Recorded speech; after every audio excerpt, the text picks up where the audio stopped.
Hi, this is Professor Laws, and I want to welcome you to our series on caring for patients with infectious respiratory diseases. I want to talk to you a little bit about differential diagnosis for SARS-CoV-2, the flu, and the common cold.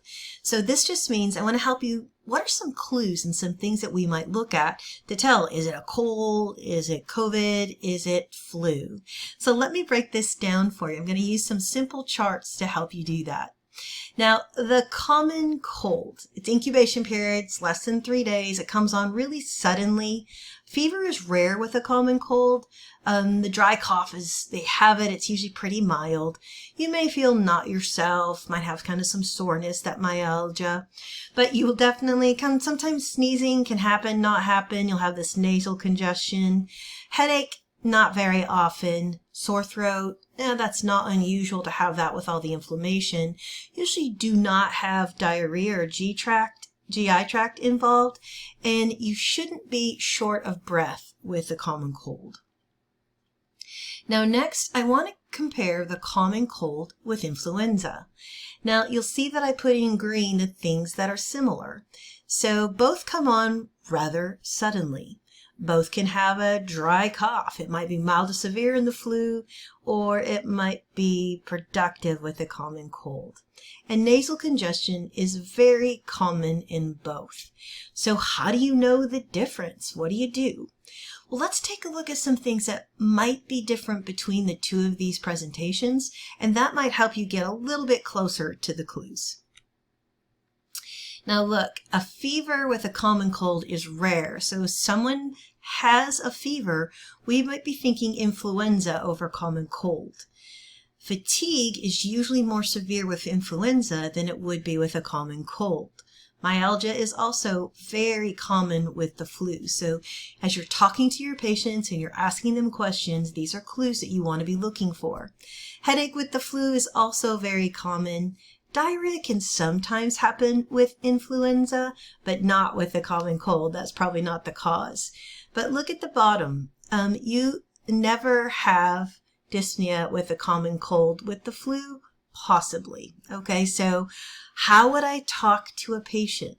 Well, these are the things that you'd ask them. All those things down the side. Besides, you're not going to ask them what their incubation period was, but you're going to ask them, tell me how this started. Did it feel like it came on gradually, or did it come on suddenly? Let's take your temperature and see what your temperature is. Have you had a cough? How are you feeling? Are you less energy, a lot less energy than normal? What is that like? Do you have any aches or pains? Do your muscles kind of ache? Have you noticed any sneezing? How is your nose? Is it congested? What about headaches? How often are headaches for you? Before you recently got sick, is it any different? Is your throat sore? And then you can ask the questions about shortness of breath or diarrhea. So that's just an example of how you have a conversation with simple questions that you can talk through with your patients to determine if you've got some more clues, whether it's common cold or influenza. Now, if you feel like, they're starting to meet the criteria that I'm not sure, they might have the flu or influenza. Well, the only way to be sure is to do a swab test for the influenza. So you want to base it on the timing of the symptoms, how long they've had it. Sometimes we just do a flu test when it's within that small enough window of 2 days where we can give them antivirals for the flu that will help them feel better. We may do the influenza test to make sure that if there's anyone in their home that would be at risk to be exposed to the flu, that's another reason we would do the test. So if it's within that window where we can give them medications that would be beneficial, then we'll do the swab test. Or if they're exposed to anyone who could be at high risk for the flu, we want to make sure if they have the flu or just a common cold. Now, let's take a look at common cold versus COVID-19, which is caused by the SARS-CoV-2 virus. Now, the incubation period is longer for COVID-19, which means that's why we have more time to spread it. The onset is gradual for COVID-19, but really sudden for common cold. So we've got the other factors there. Fever, rare with the cold, very common in COVID-19. Where that is part of every screening for COVID-19 is to check your temperature.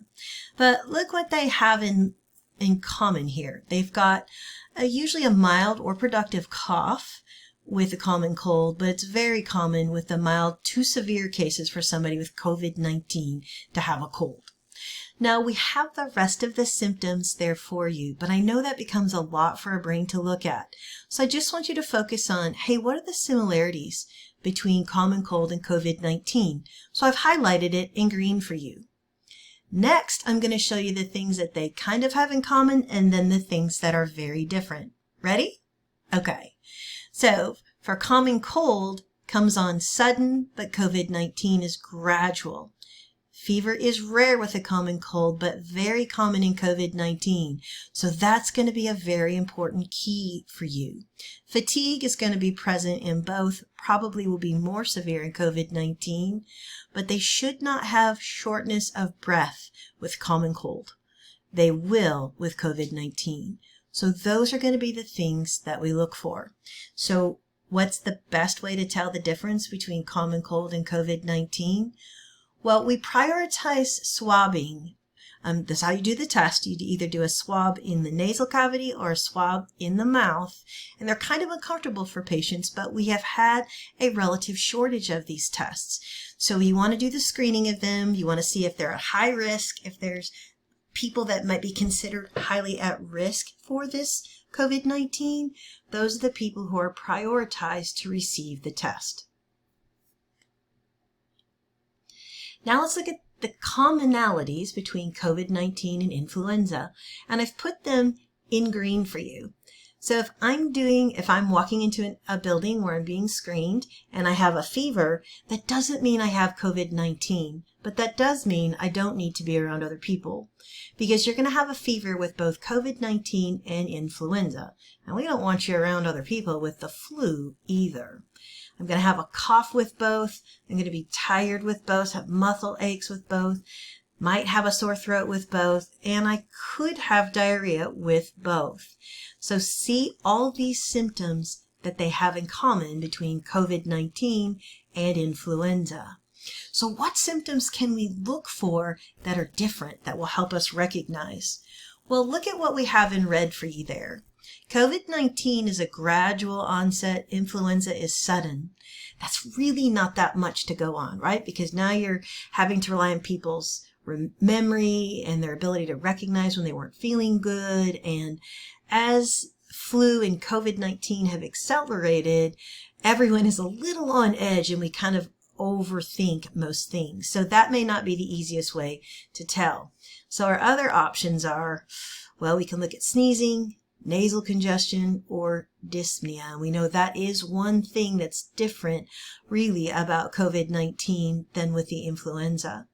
So, for us to rule, we don't have a test for common cold. We just look at your symptoms.